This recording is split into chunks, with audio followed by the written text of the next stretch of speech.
very few people in the corporate media that I actually enjoy watching, and more than just for entertainment. Well, Rachel Maddow is one of those people.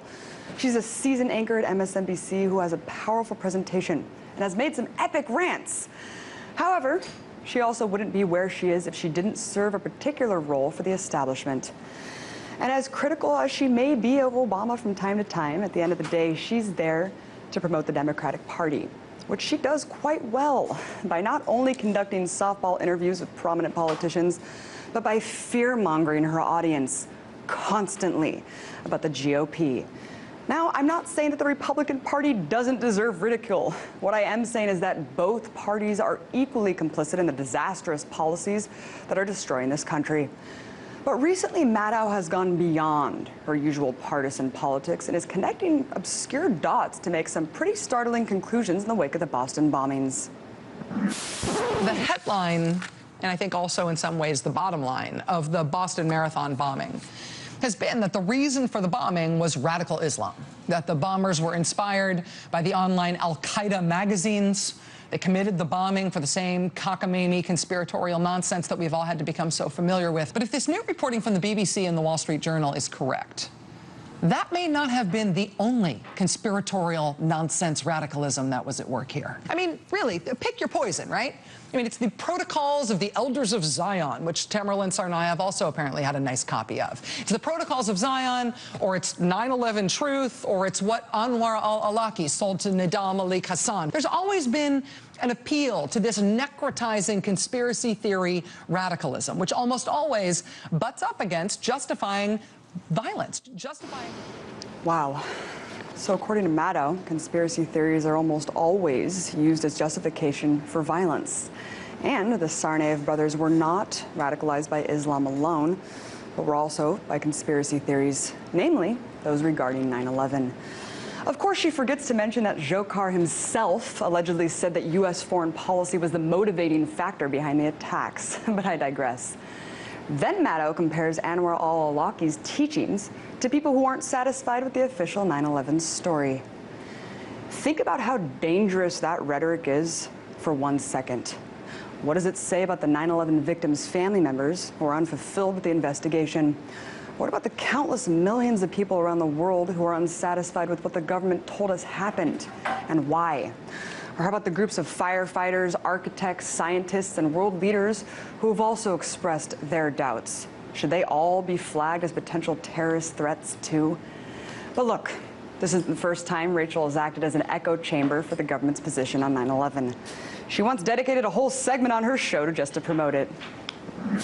Two of the best things ever published about the 9/11 attacks are these two books. I think that was a really admirable approach to try to make widely accessible the findings of the 9/11 report. But the even better thing they did is that they published an official comic book of the same report. It's the official graphic novel, a graphic adaptation of the real 9/11 Commission report. Awesome. Thanks for recommending the Commission report in its dumbed-down comic book version. Nothing like a cartoon to help digest the propaganda a little bit easier. But Maddow's not just selling propaganda. She's also character assassinating anyone who feels like we haven't been given the truth. This was written specifically to take on the claims of the people who said that 9/11 didn't really happen, or that 9/11 was an inside job, that 9/11 was not actually an attack on our country, but was rather a hoax perpetrated by our government in order to enslave us or something. It didn't work. The 9/11 conspiracies have stood up to the facts disproving them.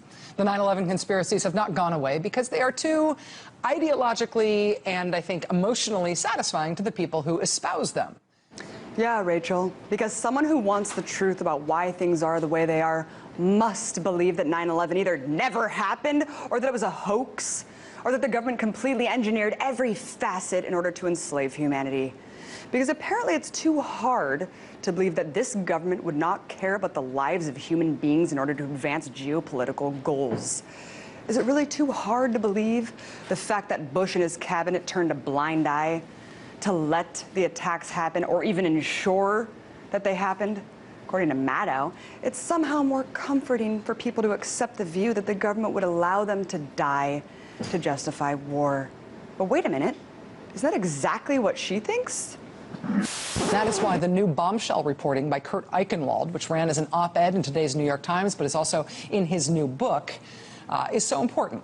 Mr. Eichenwald, in reporting for this new book, says it was not just that famous bin Laden determined to strike in the U.S. presidential daily briefing that the Bush administration received and ignored less than a month before 9/11, just over a month before 9/11.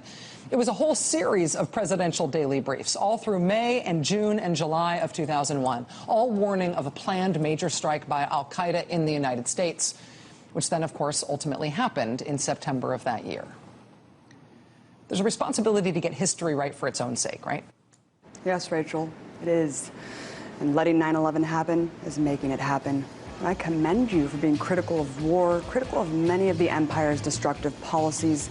But until you start asking questions about what drives these policies, you're doing nothing more than perpetuating them.